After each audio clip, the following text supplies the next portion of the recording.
അമ്പലപ്പുഴയിൽ G Sudhakaran party വിട്ടു.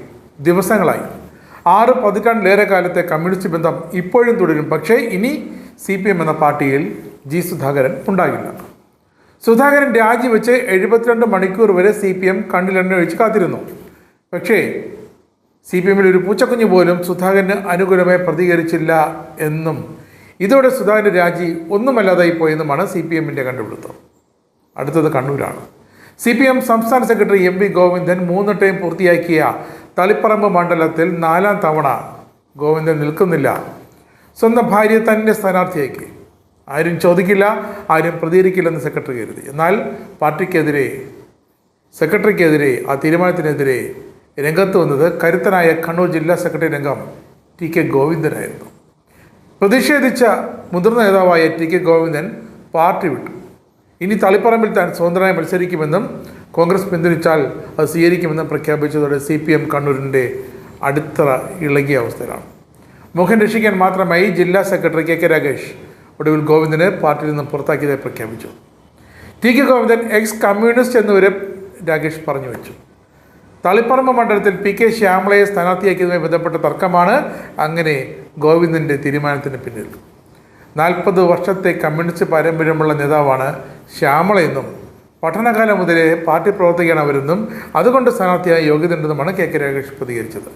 ഇതാണ് ഒരു സ്ഥാനാർത്ഥിക്ക് വേണ്ട ഗുണഗണമെന്ന് പക്ഷേ രാഗേഷ് വ്യക്തമാക്കിയിട്ടില്ല. പാർട്ടിക്കെതിരെ പച്ച നുണയാണ് TK ഗോവിന്ദൻ പറഞ്ഞതെന്നും അദ്ദേഹത്തിൻ്റേത് പാർലമെൻ്ററി അവസരവാദമാണെന്നും വരെ രാഗേഷ് കുറ്റപ്പെടുത്തി. PK ശ്യാമളയുടെ സ്ഥാനാർത്ഥിത്വം സംബന്ധിച്ച് ഗോവിന്ദൻ ഉന്നയിച്ച വിമർശനങ്ങളും രാഗേഷ് തള്ളിക്കളഞ്ഞു. TK ഗോവിന്ദൻ ആരോപിച്ചത് നീചമായ കാര്യങ്ങളാണെന്നും ബന്ധുത്വം പരിഗണിച്ചല്ല ശ്യാമളയെ സ്ഥാനാർത്ഥിയാക്കിയതെന്നും രാഗേഷ് പറയുന്നു. കണ്ണൂരിൽ 2 വനിതാ സ്ഥാനാർത്ഥികൾ വേണമെന്നാണ് പാർട്ടി തീരുമാനം. പാർട്ടിക്ക് നൽകിയ സംഭാവന, ചുമതലകൾ ഇവ പരിഗണിച്ചാണ് സ്ഥാനാർത്ഥിയെ നിശ്ചയിച്ചത്. അതാണ് ശ്യാമളയ്ക്ക് നറുക്ക് വീണതെന്നും രാഗേഷ് വ്യക്തമാക്കുന്നു. 6 പതിറ്റാണ്ടോളം നീണ്ട രാഷ്ട്രീയ ജീവിതം അവസാനിപ്പിക്കുകയാണെന്നും CPMൽ ഇപ്പോൾ നടക്കുന്നത് കേട്ടുകേൾവിയില്ലാത്ത പ്രവണതയാണെന്നും ഒക്കെ TK ഗോവിന്ദൻ തുറന്നടിച്ചിട്ടുണ്ട്. തളിപ്പറമ്പിൽ UDF തനിക്ക് പിന്തുണ നൽകുമെന്നും നൽകിയാൽ താനത് തട്ടിക്കളയില്ലെന്ന് വരെ ഗോവിന്ദൻ പ്രഖ്യാപിച്ചതോടെ CPM വീണ്ടും മുറുകി. പാർട്ടിക്കുള്ളിൽ വലിയ അനീതിയാണ് നടക്കുന്നത്. സഖാവ് പിണറായി വിജയൻ ഇത്തരം കാര്യങ്ങൾക്ക് എങ്ങനെ കൂട്ടുനിൽക്കുന്നെന്ന് മനസ്സിലാകുന്നില്ലെന്നും ഗോവിന്ദൻ തുറന്നടിച്ചു. അങ്ങനെ പറയുമ്പോൾ പിണറായിയുടെ വലം കൈയായ KK രാഗേഷിലേക്ക് തന്നെയാണ് ആ വിരലുകൾ നീളുക. രക്തസാക്ഷി ഫണ്ടുമായി ബന്ധപ്പെട്ട് കുഞ്ഞികൃഷ്ണൻ പുറത്തുവിട്ട കണക്കുകളാണ് അണികൾ വിശ്വസിക്കുന്നതെന്ന് ഇതാ അടുത്തൊരു CPM നേതാവ് കൂടി സാക്ഷ്യപ്പെടുത്തുന്നു.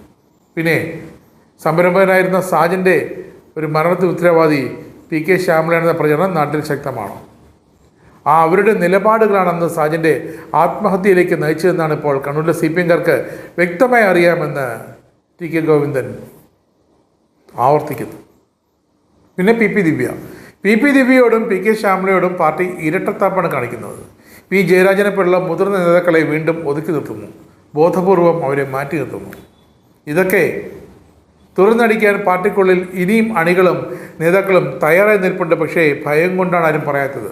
അതുകൊണ്ട് കണ്ണൂരിലെ കൂടുതൽ നേതാക്കൾ ഇത്തരം കാര്യങ്ങൾ തുറന്നടിച്ചുകൊണ്ട് വരും ദിവസങ്ങളിൽ രംഗത്ത് വരുമെന്നാണ് ഇപ്പോൾ TK ഗോവിന്ദൻ ഉറപ്പ് നൽകുന്നത്.